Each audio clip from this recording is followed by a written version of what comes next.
best way to get new real estate clients beyond referrals, sphere of influence, or repeat business. At the end of the video, you'll know exactly the action steps you need to take to break through and double or triple your real estate business in the next 12 months. Now, my name is bottleneck and I'm the founder of nosu.io, and we've helped hundreds of real estate agents to build their personal brands online to get more listing clients specifically. Now, the most common problem real estate agents that I talk to on a daily basis are facing is that they're stuck on only getting deals from their sphere and referrals.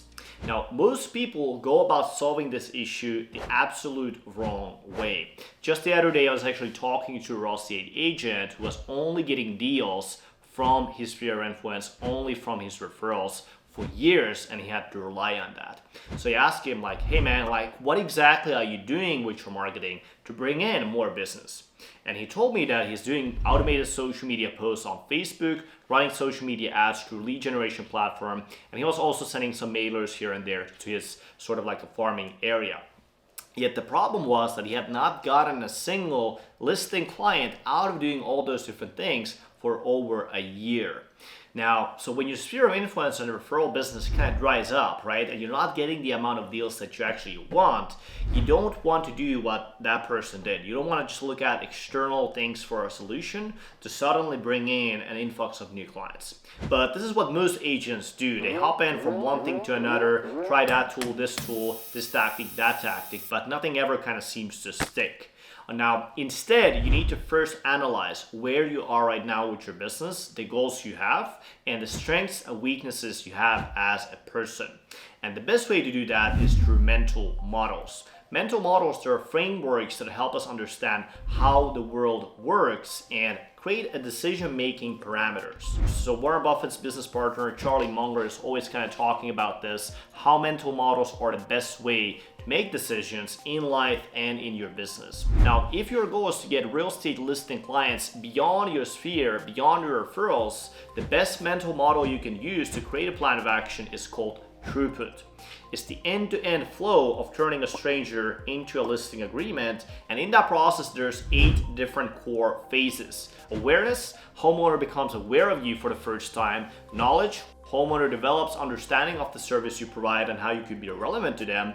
From there we have relationship. The homeowner starts to feel like they get to know you, they get to like you, they get to trust you. Then we have authority. They start to feel like you're a credible expert in your field.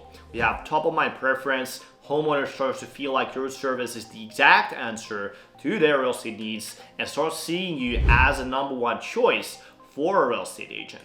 And then we have need. So the homeowner has the need, they have the desire to actually sell their property. From there we have a conversion, so homeowner contacts you for help, or maybe you contact the homeowner yourself. And then we have agreement. You guys meet on listing appointment, you guys sign a listing agreement and get to work.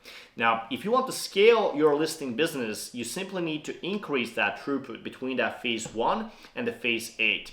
To do that, you must identify the current bottleneck and solve that bottleneck specifically.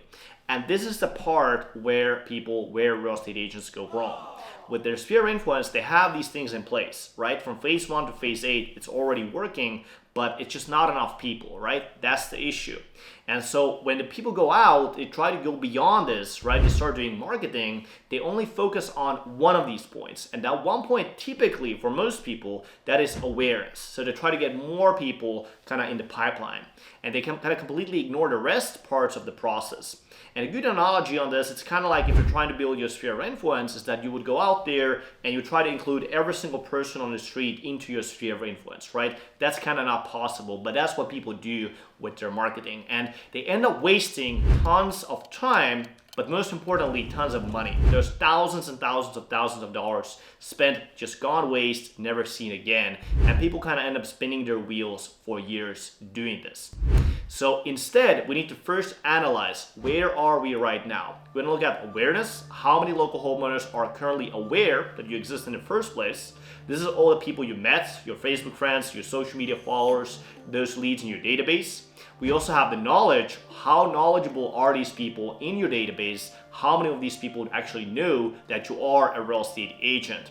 And ultimately, we have relationships. So how many of these people actually know you on that personal level. Then we have authority. How many of these people see you as a credible real estate agent, right? Perhaps you already have 2,000 Facebook friends. Maybe you already have 2,000 leads you've gathered from Zillow, Realtor.com, different Facebook ads you run, and so on and so forth, right? But how many of those people actually see you as that expert authority for their needs? So if that's the case, right, you have a lot of people, but you're not kind of getting them to reach out to you asking for your help, the first thing you should do is not try to get more people in that pipeline. The first thing you should do is to think about how can you build that relationship with people you already have and get them to see you as an authority with the exact solution for them when it comes down to buying or selling a house. So your focus should not be, again, trying to run ads, boosting different posts or stuff like that. So your focus should be really on posting great relationship and authority building content on social media, sending those valuable emails to that already existing database and running social media, not just ads, but retargeting ads to that database specifically.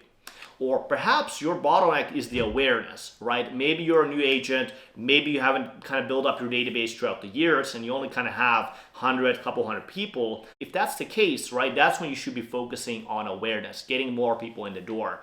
So you should figure out what is the best sales and marketing approach for you specifically to take your ideal clients through these 8 phases. And this is where considering those strengths and weaknesses come into play, because a lot of times I see people kind of picking a tool, whatever the neighbor is using, right? If somebody's doing cold calling, they try to do cold calling. If somebody's doing door knocking, they try to do that. But ultimately, you need to ask yourself, are you great on the phone? Are you great at writing? Are you great on video? There are so many different ways today, right now in today's marketplace, to reach people that you don't have to go that one route. You need to pick the one that's going to be the best way for you. And ultimately for you, that's going to really depend on you, right? What are your strengths? What are your weaknesses? And also, frankly, the type of clients you're looking to attract. Let's say you're in a situation where a lot of people kind of see you already as a real estate agent who's very credible. If you had a client that had 10,000 leads in the database and a very credible brand, but for some reason you're just not kind of converting those people into listing, right?